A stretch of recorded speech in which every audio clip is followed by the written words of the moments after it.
A lot of people who are pro-MAiD are like, well, they're old and they're disabled. And those are the people who the marginalized indexes kind of demonstrate are the most marginalized.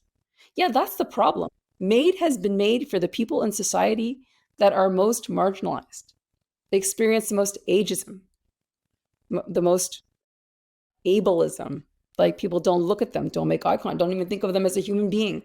That is a problem that the MAiD program is made for those people. And that's why, if you look at the Health Canada reports, you see that loneliness, fear of being a burden. You don't feel like you're a burden if you are not at the brunt of societal failures.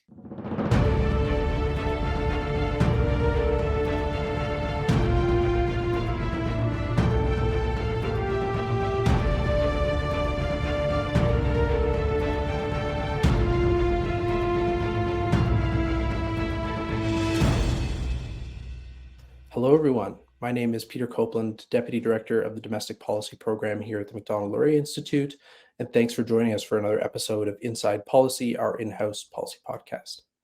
Today with us is Dr. Ramona Coelho. Ramona is a family physician whose practice serves marginalized persons in London, Ontario, Canada. She has made numerous appearances at parliamentary committees on the topic of MAiD and is a recognized expert on the topic. She was recently appointed to Ontario's MAiD Death Review Committee. She is a senior fellow at the Macdonald-Laurier Institute and is co-editor of the upcoming book, Unraveling MAiD in Canada, Euthanasia and Assisted Suicide as Medical Care, available in 2025. Ramona, thanks for joining us. My pleasure to be here, Peter. Thank you for having me. You're part of the MAiD Death Review Committee in Ontario, and it's just released its first report. So what can you tell us about it? Well, the MAiD Death Review Committee was put together by the Chief Coroner of Ontario to look at cases. So they already have a MAiD review team.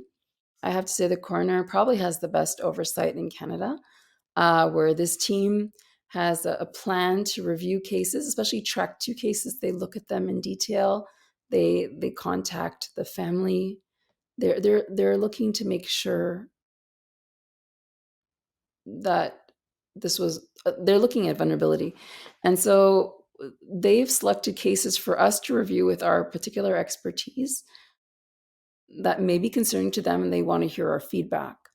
And there are 16 of us on this panel who then send in our reviews, and the reports are a collective summary of how we have responded to those cases.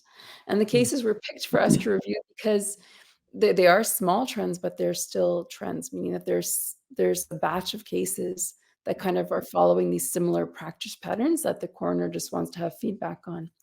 And so the first report that has come out is on complex chronic conditions and on track 2 cases, so people who are not dying but are facing structural inequalities. The government calls that vulnerable. The disability community, I think, prefer to call that structural inequalities, where poverty, society, and policy failures have led to them with their disabilities being desperate, right? So a lot of people are not accommodated, not able to work. Assistance is low. Often their disability supports are not covered. I see this all the time. I work in a poor area of London, Ontario. It's very frustrating to me. And that drives desperation. And yet these people qualify for MAiD pretty easily. I mean, depending on the MAiD assessor and provider. I just want to qualify that many of my colleagues who do MAiD assessment and provision are diligent, will refuse a lot of these cases, and they will do a deeper dive of suffering. The problem with our program in Ontario is that, and in Canada, is that you can just find another MAiD assessor and provider. I mean, because this is on a case-by-case basis, and the standard of care, as I mentioned earlier, doesn't seem to have a lot of application because of the terms. You can just find a MAiD assessor and provider who, I don't want to be insulting, because I do think that, but there are some of them, I think, who might lack expertise in rehabilitation and recovery. And so they think they're being super compassionate by ending that person's life when really it's a lack of medical expertise. And so some of these cases that we looked at are really appalling to me. I cried when I read some of these cases, and I mean, they're very similar to the cases of desperation I see in my own office, but these are being approved and they're dead. So you have a gentleman who had, because of the mandates, he had the COVID vaccine, even though he wasn't comfortable. He had a long history of mental health preceding and after. And, the MAiD assessment provider said, well, I guess this is a COVID vaccine reaction. And they ended his life with MAiD. That postmortem suggests that probably it was a lot of anxiety, a complicated mental health picture. That is remediable, right? And the thing is, why is anyone rushing to end this man's life, even pretend it was a COVID vaccine reaction, or even pretend it was COVID? We don't know enough medically to understand if that is a reversible state of decline forever. I will share that so first of all, 5 of my family members died in India, like in my extended family, from COVID. And when I Mm, got COVID, I was fully vaccinated. I got diabetes, like pre-diabetes and then diabetes. My sugars went all out of whack. I ended up with chronic fatigue. And after a year, it all went away. And the stats are actually showing that people can get better from long COVID. So the idea that this person needed to have their life ended for long COVID, instead of like sober second thought, like let's wait, let's watch you and accompany you. I mean, and some of the other cases also, like a gentleman who had a spinal cord injury. We know that when you have a new injury or illness, your suicidality rate is super high, right? You are in mhm, the hospital, you're not with your family, you've not had a chance to rehabilitate. Most people are at their lowest in life. But if you wait 2 years and you ask those same people, they rate their quality of life as the same as before their accident. They've had time to adjust, they've had time to, even in severe strokes, I'm talking about like severe injuries, you give people time, the medical evidence suggests they adjust. They're happy to be alive again. This man had his life ended before he ever got to go back to his family. COVID played a part in, I think, him being isolated. mhm, Like, this is not good medicine. right, This is a lack of understanding of recovery, and also a lack of hope, and not prudent. Another one of the cases is a patient who, her housing situation was very bad. So when you are a lower income, often you live in low income housing. Unfortunately, there can be lots of marijuana and other smells. She had multiple chemical sensitivities, and she ended up being granted some money by the Human Rights Tribunal. I think it's in the story. She was living in a tiny bubble. She did not have a lot of contact, but there was a group in Quebec saying, "Hey, let's get her a trailer. She needs to live in the country. She doesn't. The low income housing is not a workable solution for this lady." But her life was ended in that time because of a housing situation. The MAiD provider said that they approved her on the basis of multiple chemical sensitivities. I think the majority of the committee members would not have approved that case, either because they felt like it was a mental illness that needed addressing, or because they felt like it was a housing issue. I think that's the conclusion in the committee. And then another case, a gentleman who, yes, he had inflammatory bowel disease, but his family was really concerned about his MAiD process. His MAiD journey started when a psychiatrist asked him if he knew that MAiD was an option. Um, in the end, his MAiD practitioner drove him to the place where he was going to have his MAiD provision. All of those things, I could understand that potentially the MAiD provider thought that he was like this guy's hero. I'll drive you there. I will spend, I will be there for you. But could this not be actually inadvertently pushing someone to get MAiD? Suggesting it to them when they're there for a mental health consult. Physicians, we hold a lot of power. We don't understand it. I mean, some people do, but some patients really trust their doctors. Some of them are very skeptical of us, and I think that's good. But some will always say, like I say, I'm giving them their options. Like, what would you do? I was like, you don't want to talk about this? I just wonder what you would do. I'm like, it's a bit more complex like that. Whatever you want, Ramona. I'm like, no, no, no. But that is the real thing, and that is the privilege that we hold as professionals that we must carry with almost like it is a privilege and it is sacred and it involves us desperately protecting that patient. So we have to think about how we exercise that. And in that case, I feel like it's the opposite. You're communicating. Have you thought about MAiD? Mental health, we have no evidence that it's irremediable. That is why we keep pushing it back, because there's no way to even qualify somebody unless you're a MAiD activist. The evidence does not show that you can say that someone will never recover from mental illness. We don't understand. And yet this guy suggested to him MAiD. The cases are very disturbing. They bring up a lot of issues with limitations that MAiD assessors and providers might have. You know, maybe they don't have all the expertise. Maybe they haven't done chronic care. There's a suggestion of an independent board from the committee that, you know, like an independent board maybe needs to advocate for resources and ways to make this person live with dignity.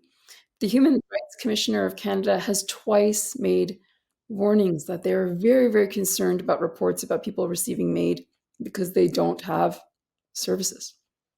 So one of the committee recommendations is that perhaps it's time to have a board that is not there to just kind of expedite and help them die, but is there to help them to live. Yeah, very, very good. And thank you for such vivid portrayals of the cases that are informing the report here. Just before we move on to the next topic, Ramona, could you share what some of the aggregate level findings are from this report? I know one of the things is, the subjects tend to be younger, for example. Yes, absolutely, Peter. So like the trends, so these are small trends, in the sense that, okay, Ontario has the largest population. We have a lot of MAiD deaths. We have 4,600 MAiD deaths in 2023. Of those, 116 are recorded as track two, so outside the end of life context. I want to say, and I have been saying repeatedly, and it is in the report, that we are very concerned that actually the number of track two cases is much higher. But the Canadian Association of MAiD Assessors and Providers has a guidance that it's given its MAiD practitioners that you can move someone from track two, someone who's not dying, to the dying kind of track, which is a faster track with less safeguards, if they make themselves sick enough, like that Julia Lamb case. That Julia Lamb case was settled. It's not binding. It's not legislatively permitted or explicitly said that this is legislatively allowed. And yet this is being done where patients are being told, you could eat less. And then we'll say, your death is reasonably foreseeable.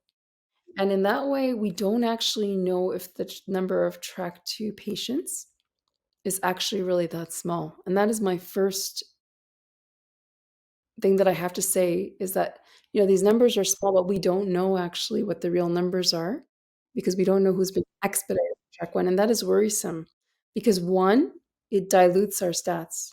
It makes it less, the trends look, okay, well, there are trends, but maybe they're not as alarming. Yeah, because we don't actually know. And we don't collect as well. That is a problem. Two, these poor people are having safeguards that were meant to protect their lives so they could recover. Instead, the MAiD assessor or provider, for whatever reason, is circumventing the law meant to protect them. I mean, this is a very, very worrisome practice. But if people say, and people are saying, that these trends are non-significant, they're small, well, part of it is because part of this very vulnerable group might be hidden in track one. Secondly, about the trends themselves, they are still concerning, even on their own, even though they're small numbers. You know, people who are not dying are more likely to come from the poorest areas in Ontario. They are likely to be younger. They're more likely to not have a next of kin, not have an immediate family member. It speaks to social support, right? If you can't list anyone in your family as your next of kin, mostly those are the people who support us mostly in life, right? And sometimes they even list like a healthcare provider or a lawyer. That's a bad sign. That's not a good sign. It's a sign of a lack of social support. And in terms of happiness, let's say, or a wanting to live, a lot of it depends on community life and purpose and feeling like we belong to something. So that's a big red flag to me, that a lot of the track two cases are the poorest. They don't have next of kin. They're younger. And there is an emerging trend, as has been shown in Europe, when you extend MAiD outside the end of life context. Because, you know, you think that if it's really about choice, it'd be 50-50. there'd be less geographic regional variation, but actually it is women. So 61% women. And why is that worrisome? It is worrisome because, unfortunately, in our society, women are still more marginalized than men, more likely to have experienced domestic violence or trauma. If you look at the studies in Europe of people who access MAiD outside the end of life context, they are women that we have hurt, like rape or abuse, failures that we as a society have inflicted on these women, and then we're telling them they can die. And the stats in Ontario are very worrisome to me. They kind of mirror those European stats. They show that the people that we have really failed are likely the people most accessing MAiD. That is not like, there are starting to be, you have the Joint Center of Bioethics, Wiebe and Mullen wrote an article about how this is harm reduction. Harm reduction, or that they're gone and they don't bother you anymore? Because that's not harm reduction. That is injustice, right? And so I think that's the most worrisome trend. I mean, as far as I can tell, track one, also slightly more coming from the marginalization indexes. The other reasons for that, it could be because MAiD in general, and I think this is a really important point because a lot of people who are pro MAiD are like, well, they're old and they're disabled, and those are the people who the marginalized indexes kind of demonstrate are the most marginalized. Yeah, that's the problem. MAiD has been made for the people in society that are most marginalized. They experience the most ageism, the most uh, ableism. Like, people don't look at them, don't make eye contact, don't even think of them as a human being. That is a problem that the MAiD program is made for those people. And that's why, if you look at the Health Canada reports, you see that loneliness, fear of being a burden, you don't feel like you're a burden if you are not at the brunt of societal failures. I just share very quickly that my father has pretty severe dementia. Told you it was my birthday a few days ago. And my father was trying to hear the kids saying happy birthday, happy birthday. He's like, oh my God. And he tried to sing happy birthday. And every time he got to happy birthday, it's like, Nana? So he couldn't remember my name. And he tried like 5 times. It was so cute. But my dad, my wonderful dad, is so happy. Like, he does not know what day it is. He doesn't know where we are. He thinks we're in India. He doesn't know how old he is. Sometimes he thinks he's my husband. Sometimes he thinks the kids are my kids or his kids. He doesn't understand anything. But he is super happy. And I mean that because my kids, he feels he belongs. And he does. He adds a lot to our family, like the joy of our family. So like ageism and ableisms and marginalization are not a must. They're when our society fails to love. And I think that's a problem with MAiD being offered, which is what the UN said. The UN experts warned when we were opening up MAiD even further that this would put at risk the elderly, the disabled, and the poor, groups that are already at risk of having their rights not fulfilled.